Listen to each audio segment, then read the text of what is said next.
तो लर्नर्स एक बार फिर से स्वागत है आप लोगों का बिगिनर्स लर्न यूट्यूब चैनल पर। तो लर्नर्स आप लोगों के बिहार बोर्ड द्वारा जो है ना वो ऑफिशियली मॉडल पेपर को जारी कर दिया गया है। तो इसीलिए आज हम लोग मैट्रिक बोर्ड परीक्षा 2023 के तैयारी के लिए आज आप लोगों को सामाजिक विज्ञान में 48 में से 48 आप लोगों को देने के लिए महत्वपूर्ण प्रश्न 2023 में क्या एग्जाम में आप लोगों को सीधे टकराएगा तो उसे हम लोग डील करने वाले हैं। और ये सभी क्वेश्चन मॉडल पेपर 2023 से लिया गया है। तो आप लोग वीडियो को शुरू से लेकर अंत तक देखिएगा ताकि एक भी सामाजिक विज्ञान का क्वेश्चन आप लोगों को एग्जाम में ऑब्जेक्टिव नहीं छूटे। तो फटाफट से क्वेश्चन क्यों बढ़ते हैं तो ये आप लोग पढ़ लीजिएगा, ठीक है। बिहार बोर्ड द्वारा जो जारी किया गया ऑब्जेक्टिव उसी का है, ठीक है। तो अगले सीधे क्वेश्चन क्यों बढ़ते हैं तो सेक्शन 1 के पहले क्वेश्चन क्यों बढ़ते हैं तो ऑब्जेक्टिव का जो पहला क्वेश्चन है वह इस प्रकार से है कि भारतीय जनता पार्टी को किस पार्टी का पूर्ण जन्म कहा जाता है। जो भारतीय जनता पार्टी यानी बीजेपी है तो उसे किस पार्टी का पूर्ण जन्म कहा जाता है। तो याद रखिएगा कि उसे कहा जाता है भारतीय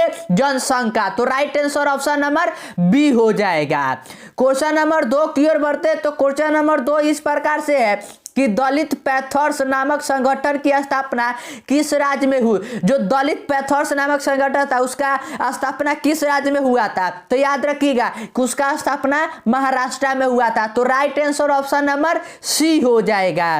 क्वेश्चन नंबर 3 की ओर बढ़ते तो क्वेश्चन नंबर 3 इस प्रकार से है कि कौन सा संवैधानिक संशोधन नगरीय स्थानीय स्वशासन से संबंधित है। कौन सा मतलब कि संशोधन जो है ना वह नगरीय स्थानीय स्वशासन से संबंधित है तो वह है 74वां संशोधन। तो right answer option number B हो जाएगा।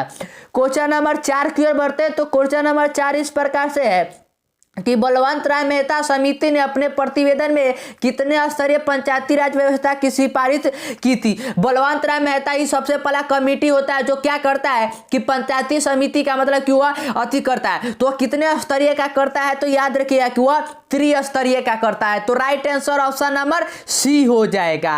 क्वेश्चन नंबर 5 की ओर बढ़ते हैं तो क्वेश्चन नंबर 5 इस प्रकार से है कि भारत में प्रथम नगर निगम की स्थापना कहाँ की गई। जो भारत में प्रथम नगर निगम बना था तो वह कहां पर बना था तो याद रखिएगा कि वो जो बना था ना वह मद्रास में बना था। और मद्रास को ही अभी हम लोग प्रेजेंट में क्या कहते हैं तो उसे हम लोग चेन्नई कहते हैं। क्या कहते हैं चेन्नई। तो राइट आंसर यहां पर ऑप्शन नंबर सी हो जाएगा।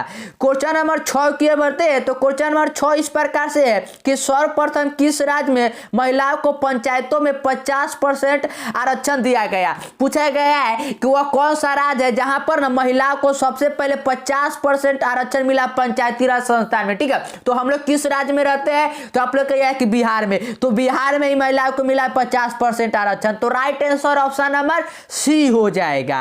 और ये सभी क्वेश्चन बहुत ही ज्यादा वीवीआई क्वेश्चन है। ये ऑफिशियली मॉडल पेपर जारी हुआ है तो हो सकता है तो इसी के क्वेश्चन छप जाए आप लोगों के एग्जाम में। क्वेश्चन नंबर 7 इस प्रकार से कि दल बदल कानून निम्न में से किस पर लागू होता है। जो दल बदल कानून जो होता है वह किस पर लागू होता है तो याद रखिए कि दल बदल जो कानून होता है ना यह सांसद और विधायकों पर लागू होता है। तो right answer option number A हो जाएगा।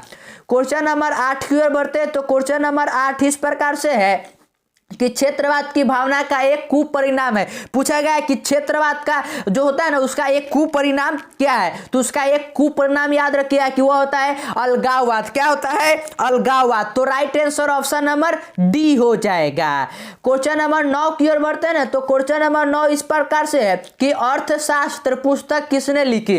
पूछा गया है कि जो अर्थशास्त्र पुस्तक है उसके लेखक कौन है तो उसके लेखक कौन है तो याद रखिए कि वह है चाणक्य। चाणक्य यानी कौटिल्य। तो right answer option number B हो जाएगा। और मेगास्थनीज का पूछे ना तो याद रखिए कि इसका बुक होता है इंडिका। इंडिका के बारे में आप लोगों ने सुना होगा तो उसके लेखक है मेगास्थनीज। क्वेश्चन नंबर 10 की ओर बढ़ते हैं तो क्वेश्चन नंबर 10 इस प्रकार से है कि इनमें से किस देश की संघीय व्यवस्था अन्य से अलग है। पूछा गया है कि इन चारों में से मतलब कौन सा देश है जिसका संघीय व्यवस्था है ना तो वह सबसे अलग है तो वह है याद रखिएगा कि संयुक्त राज्य अमेरिका का। किसका है अमेरिका का। तो right answer option number C हो जाएगा। क्वेश्चन नंबर 11 की ओर बढ़ते हैं ना, तो क्वेश्चन नंबर 11 में थोड़ा जूम इन कर देता हूँ। 11 इस प्रकार से है कि भारत की संघीय व्यवस्था निम्न में से किससे प्रभावित है, मतलब कि हमारा जो भारत का संघीय व्यवस्था है यह किससे प्रभावित है। तो याद रखिएगा कि जो हमारा संघीय व्यवस्था है ना यह कनाडा से लिया गया है। तो इसका right answer option number A हो जाएगा, कनाडा। क्वेश्चन नंबर 12 की ओर बढ़ते हैं, तो क्वेश्चन नंबर 12 इस प्रकार से है कि भारत संविधान की सूची में राष्ट्रीय भाषा की सूची है, मतलब क्या है कि जो हमारा संविधान है तो उसमें अनुसूची है, ठीक है। तो किस अनुसूची में हमारे राष्ट्रीय भाषा को रखा गया है। तो सबसे पहले तो आप लोग कमेंट सेक्शन में बताइएगा कि हमारा राष्ट्रीय भाषा की संख्या कितना है और राष्ट्रीय भाषा को किस में रखा गया है। तो याद रखिएगा कि 8वीं अनुसूची में, किस में है, 8वीं अनुसूची में। तो right answer option number D हो जाएगा। क्वेश्चन नंबर 13 की ओर बढ़ते हैं, तो क्वेश्चन नंबर 13 इस प्रकार से है कि राज्य विधानसभा के चुनावों को कराने की जिम्मेवारी है। पूछा गया है कि जो राज्य विधानसभा चुनाव होता है, मतलब किसी भी राज्य का, जैसे हमारे बिहार में अगर चुनाव होगा तो उसको चुनाव कराने का जिम्मेवारी किस पर होता है। तो याद रखिए कि जो यह जिम्मेवारी होता है यह होता है भारतीय चुनाव आयोग पर। तो right answer option number A हो जाएगा।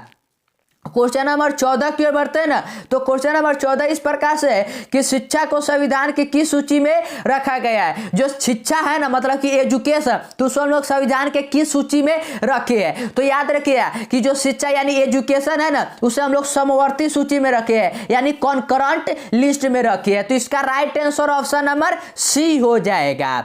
क्वेश्चन नंबर 15 की ओर बढ़ते हैं, तो क्वेश्चन नंबर 15 इस प्रकार से है कि जर्मनी का एकीकरण कब हुआ। जर्मनी का एकीकरण कब हुआ, और ये सभी क्वेश्चन जो भी मैंने करवाया ना वही आप लोगों के मॉडल पेपर में छपा है। तो आप लोग इसलिए आप लोग चैनल पे नए तो चैनल को सब्सक्राइब कर लीजिएगा। तो जर्मनी का जो एकीकरण हुआ था वह हुआ था 1871 में। तो right answer option number B हो जाएगा। अगर आप लोग बताइए कि जर्मनी के एकीकरण में रक्त और लौह की नीति कौन अपनाता है, कमेंट सेक्शन में आप लोग बताइएगा। क्वेश्चन नंबर 16 की ओर बढ़ते हैं, तो 16 इस प्रकार से है कि हुआ हाव आंदोलन किसने शुरू किया। हुआ हाव आंदोलन जो है यह किसने शुरू किया था। तो याद रखिए कि जो यह शुरू किया गया था यह हुई फू सो ने किया था, हुई फू सो ने। तो right answer option number A हो जाएगा। क्वेश्चन नंबर 17 की ओर बढ़ते हैं, तो क्वेश्चन नंबर 17 इस प्रकार से है कि जनरल लोन नोल किस देश के प्रधानमंत्री थे। लोन नोल जो है वह किस देश के प्रधानमंत्री थे। तो याद रखिए कि जो यह प्रधानमंत्री थे ना यह कंबोडिया के थे। किसके, कंबोडिया के। तो right answer option number C हो जाएगा। क्वेश्चन नंबर 18 की ओर बढ़ते हैं, तो क्वेश्चन नंबर 18 इस प्रकार से है कि मार्च 1946 में फ्रांस और वियतनाम के बीच होने वाला समझौता किस नाम से जाना जाता है। जो फ्रांस में 1946 में हुआ था ना, 1946 में, मार्च 1946 में फ्रांस और वियतनाम के बीच समझौता, तो समझौता को किस नाम से जाना जाता है। तो याद रखिए कि उसे हनोई समझौता कहते हैं। क्या कहते हैं, हनोई समझौता। तो right answer option number B हो जाएगा। क्वेश्चन नंबर 19 की ओर बढ़ते हैं ना, तो क्वेश्चन नंबर 19 इस प्रकार से कि गांधी जी ने साबरमती आश्रम की स्थापना कहां की। गांधी जी जो थे वह साबरमती आश्रम की स्थापना कहां पर करते हैं। और ये सभी क्वेश्चन मैंने पहले ही आप लोगों का सोशल साइंस में करवा दिया है। तो इसीलिए आप लोग चैनल पे ना तो चैनल को सब्सक्राइब कर लीजिए और लगातार हमारे साथ आप लोग तैयारी करते रहिए, क्योंकि एक भी एग्जाम आप लोगों का जो क्वेश्चन होगा ना एग्जाम का वह नहीं बचने वाला अगर आप लोग हमारे साथ तैयारी करते हैं। तो कहां पर किए थे, तो याद रखिए कि वह गांधीनगर में करते हैं। कहां पर, गांधीनगर, सॉरी याद रखिए कि वो अहमदाबाद में करते हैं। कहां पर, अहमदाबाद में। तो राइट आंसर बी हो जाएगा। क्वेश्चन नंबर 20 की ओर बढ़ते हैं ना, तो 20 इस प्रकार से है कि कांग्रेस के किस अधिवेशन में स्वशासन की जगह राज्य का लक्ष्य प्रस्तावित किया गया। कौन से अधिवेशन में किया गया। तो याद रखिए कि यह किया गया था कलकत्ता अधिवेशन में। किस में, कलकत्ता अधिवेशन में।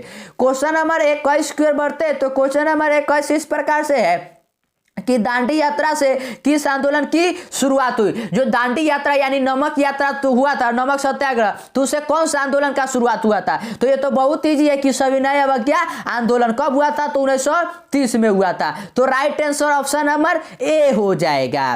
क्वेश्चन नंबर 22 की ओर बढ़ते हैं ना, तो क्वेश्चन नंबर 22 इस प्रकार से है कि गांधी जी ने किस गोल मेज सम्मेलन में भाग लिया था। मतलब जो गांधी जी थे वह गोल मेज सम्मेलन में कौन से गोल मेज में लेते हैं, क्या प्रथम या द्वितीय या तृतीय में, तो याद रखिए कि किस में लेते हैं, तो वह द्वितीय गोलमेज सम्मेलन में लेते हैं। तो right answer option number B हो जाएगा। और पूछे कि तीनों के तीनों गोलमेज सम्मेलन में कौन भाग लेता है, तो याद रखिए कि वह भीमराव अम्बेडकर जी। भीमराव अम्बेडकर जी क्या है कि तीनों में भाग लेते हैं और गांधी जी सिर्फ दूसरे वाले गोलमेज में भाग लेते हैं।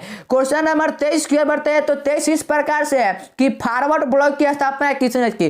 फॉरवर्ड जो ब्लॉक है उसकी स्थापना किसने किया था, तो याद रखिए कि फॉरवर्ड ब्लॉक की जो स्थापना हुआ था यह सुभाष चंद्र बोस जी द्वारा किया गया था। तो right answer option number D हो जाएगा। क्वेश्चन नंबर 25 की ओर बढ़ते हैं ना। तो क्वेश्चन नंबर 25 इस प्रकार से है कि बंगाल विभाजन कब और किसने किया था। जो बंगाल विभाजन हुआ था लेकिन रियल में हुआ ना, उसका मतलब कि डेट निकला था लेकिन वह रुक गया था। तो बंगाल विभाजन किसने किया था, तो याद रखिए कि जो बंगाल विभाजन किया गया था ना यह 1905 में कर्जन द्वारा किया गया था। ठीक है, तो इसका right answer option number A हो जाएगा। क्वेश्चन नंबर 25 की ओर बढ़ते हैं। तो क्वेश्चन नंबर 25 इस प्रकार से है कि निम्न में से कौन मित्र राष्ट्र नहीं है। मित्र राष्ट्र नहीं है कौन सा इन चारों में से है ना, सो वह नहीं है। तो याद रखिए कि कौन नहीं है, तो ब्रिटेन नहीं है। कौन है, ब्रिटेन नहीं है। तो right answer option number D हो जाएगा। क्वेश्चन नंबर 26 की ओर बढ़ते हैं। तो 26 इस प्रकार से है कि स्वराज पार्टी का प्रथम सम्मेलन कहाँ हुआ। जो स्वराज पार्टी की जिसका स्थापना चित्तरंजन दास और मोतीलाल नेहरू करते हैं, तो उसका प्रथम सम्मेलन कहाँ पर होता है, तो याद रखिए कि इसका सर्वप्रथम हुआ था सम्मेलन यह इलाहाबाद में हुआ था। तो right answer option number A हो जाएगा। क्वेश्चन नंबर 27 की ओर बढ़ते हैं। तो क्वेश्चन नंबर 27 इस प्रकार से है कि इनमें से किसने पावर लूमी का आविष्कार किया। पूछा गया कि इनमें से मतलब कि चारों में से वह कौन थे जिसने पावर लूम का आविष्कार किया था। तो याद रखिए कि किसने किया था, तो यह किया था एडमंड कार्टर राइट ने। एडमंड कार्टर राइट ने। तो right answer option number C हो जाएगा। क्वेश्चन नंबर 28 की ओर बढ़ते हैं। तो क्वेश्चन नंबर 28 इस प्रकार से है कि न्यू डील नामक नवीन आर्थिक नीति कहाँ लागू हुई। न्यू डील नामक जो नवीन आर्थिक नीति लागू हुआ था, तो यह कहां पर लागू हुआ था, तो याद रखिए कि जो यह लागू हुआ था ना यह अमेरिका में लागू हुआ था। कहां पर, अमेरिका में। तो right answer option number B हो जाएगा।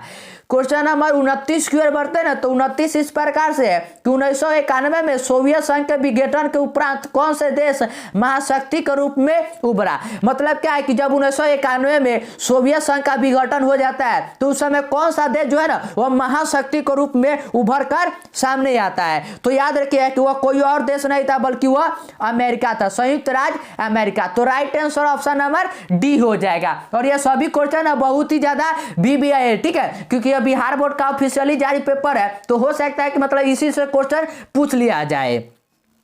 क्वेश्चन नंबर 30 की ओर बढ़ते हैं। तो 30 इस प्रकार से है कि इनमें से कौन सा देश द चेक्स का सदस्य नहीं है। कौन सा देश जो है ना वह द चेक्स का सदस्य नहीं है। तो याद रखिएगा इनसे कौन नहीं है, तो वह इंडोनेशिया नहीं है। कौन है, इंडोनेशिया नहीं है। बाकी बांग्लादेश, भूटान, भारत ये सभी है। क्वेश्चन नंबर 31 की ओर बढ़ते हैं। तो क्वेश्चन नंबर 31 इस प्रकार से है कि रूसो किस देश का रहने वाला था। ये तो बहुत ही ज्यादा इजी क्वेश्चन है, ये तो मैंने बार बार करवाया आप लोगों को कि रूसो जो है ना वह किस देश का रहने वाला था, तो वह फ्रांस का रहने वाला था। कहाँ का, फ्रांस का। तो right answer option number A हो जाएगा। और इसमें बच्चे गलती क्या करते हैं कि वह समझते हैं कि रूस मतलब वह रूस का रहने वाला होगा, इसलिए यह गलत कर देते हैं और रूस पर टिक मारते, लेकिन रूस नहीं, वह किसका रहने वाला था, तो फ्रांस का। क्वेश्चन नंबर 32 की ओर बढ़ते हैं। तो 32 इस प्रकार से है कि अल हिलाल का संपादक किसने किया। अल हिलाल जो है इसका जो संपादक है वह किसने किया था। तो याद रखिए कि अल हिलाल के जो संपादक है ना वह है मौलाना अब्दुल कलाम आजाद। तो right answer option number A हो जाएगा। क्वेश्चन नंबर 33 की ओर बढ़ते। तो 33 इस प्रकार से है कि गुटनबर्ग ने सर्वप्रथम किस पुस्तक की छपाई की। जो गुटनबर्ग था तो सबसे पहले कौन सा मतलब कि बुक है ना कि वह छपाई करता है। तो गुटनबर्ग पहले बताइए कि कौन से धर्म से रिलेटेड था, तो आप लोग कहिए कि वह ईसाई था। तो ईसाई क्या है कि वह सबसे पहले अपना ही छपाई करता है, और ईसाई का क्या होता है, तो बाइबल। तो इसका राइट आंसर जो नहीं जाएगा वो ऑप्शन नंबर सी हो जाएगा, बाइबल। क्वेश्चन नंबर 34 की ओर बढ़ते हैं। तो 34 इस प्रकार से है कि महात्मा गांधी ने इनमें से किसका संपादन किया? पूछा गया कि महात्मा गांधी ने इन चारों में से किसका संपादन किया? तो महात्मा गांधी ने 2 संपादन किया। पहला किया है यंग इंडिया, क्या किया है? Young India. और दूसरा किया है हरिजन पत्र, ठीक है, हरिजन पत्रिका। तो आप लोग उसको भी याद रख लीजिएगा। क्वेश्चन नंबर 35 की ओर बढ़ते हैं। तो 35 इस प्रकार से है कि काउंट काबूर को विक्टर इमैनुअल ने किस पद पर नियुक्त किया? जो काउंट काबूर था तो उसे विक्टर इमैनुअल जो थे उन्होंने किस पद पर नियुक्त किया था? तो याद रखिए कि उसे जो नियुक्त करते हैं ना वह सेनापति के पद पर नियुक्त करते हैं। तो right answer option number A हो जाएगा। क्वेश्चन नंबर 36 की ओर बढ़ते हैं ना। तो 36 इस प्रकार से है कि वियना सम्मेलन की मेजबानी किसने की? जो वियना सम्मेलन है तो उसका मेजबानी जो हुआ था वह किसने किया था? तो वियना सम्मेलन का जो मेजबानी किया था वह याद रखिए कि मेटरनिक ने किया था। किसने? मेटरनिक ने। तो right answer option number D हो जाएगा। क्वेश्चन नंबर 37 की ओर बढ़ते हैं ना। तो क्वेश्चन नंबर 37 इस प्रकार से है कि आंतरिक विद्रोह को दबाने के लिए रूस में किस संगठन की स्थापना हुई? आंतरिक मतलब कि जो रूस में आंतरिक मतलब कि देश में ही अपना विद्रोह हो जाता है तो उसको दबाने के लिए रूस में कौन सा संगठन का हुआ था? तो याद रखिए कि चेका बार बार आप लोग सुनते होइएगा, ठीक है। तो इसका राइट आंसर हो जाएगा ऑप्शन नंबर बी, चेका। क्वेश्चन नंबर 38 की ओर बढ़ते हैं। तो क्वेश्चन नंबर 38 इस प्रकार से है कि भारत में उपभोक्ता संरक्षण अधिनियम की घोषणा कब हुआ? हमारे यहाँ पर उपभोक्ता संरक्षण अधिनियम का जो हुआ ना वह घोषणा कब हुआ था? तो ये भी मैंने आप लोगों को बार बार करवाया है कि कब हुआ था। तो ये हुआ था 1986 में, यानी 1986 में। तो right answer option number A हो जाएगा। क्वेश्चन नंबर 39 की ओर बढ़ते हैं। तो 39 इस प्रकार से कि विश्व उपभोक्ता अधिकार दिवस कब मनाया जाता है? विश्व उपभोक्ता अधिकार दिवस जो है यह कब मनाया जाता है यही पूछा गया है। तो याद रखिए कि विश्व उपभोक्ता अधिकार दिवस जो है यह 15 मार्च को मनाया जाता है। तो right answer option number B हो जाएगा। क्वेश्चन नंबर 40 की ओर बढ़ते हैं। तो 40 इस प्रकार से है कि भारत में सर्वप्रथम राष्ट्रीय आय का अनुमान कब लगाया गया? पूछा गया कि हमारे यहाँ पर राष्ट्रीय आय का सर्वप्रथम जो अनुमान है ना वह कब लगाया गया था? तो इसका तो सबसे पहले तो ये बताया कि राष्ट्रीय अनुमान लगाया था किसने? तो याद रखिए कि दादा भाई नौरोजी जी ने। किसने? दादा भाई नौरोजी जी ने। और कब लगा था? तो याद रखिए कि जो इसका सबसे पहले अनुमान लगा था यह 1868 में लगा था। तो right answer option number C हो जाएगा।